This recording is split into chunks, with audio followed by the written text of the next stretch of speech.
Në të gjitha shkollat e Kukësit u festua sot 7 marsi festa kombëtare e mësuesit. Fëmijët vërshuan drejt shkollave me tufa me lule e dhurata si shenjë vlerësimi e dashurie për të cilësuarit prindëri i dytë.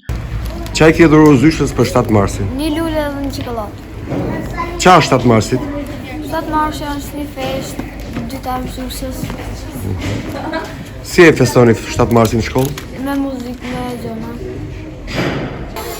Unë sot jam zyshës një lule për 7 marsin, zyshës dhuruar 7 marsin, ti e zysha më e mirë.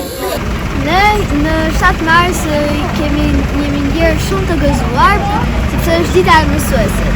Urojmë më mirë të jep mësuesës gjëra të mira që ajo na ka bërë për ne dhe na ka mësuar me jetën tonë. Mi e dhënë për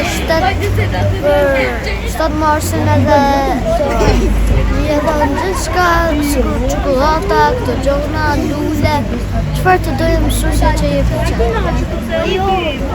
Emocione dhe atmosferë festive u krijuan në çdo klasë, nxënësit sidomos ato të klasave të para, mësuesët e tyre ju dhuruan buqeta me lule dhe urime, ndërsa nuk munguan edhe vjershat kushtuar 7 marsit. Mirë mësuese dashur, të dua shumë, ti mos çdo ditë me mund, të shkruaj, të lexoj, e të numëroj, edhe të tua kur do t'i harroj, gëzuar festën, të rëmën një lule me dashurin nga zemra ime e vogël. Tata dhe teta si dyma në shaqe, me buzët e saj e më buzi në faqe, një argësi, qitra luguri, për të durakam ka një përqafi. Dhuratat bashkë me prindit i kishin përgatitur më herët. Në mëngjes blen lule të freskëta.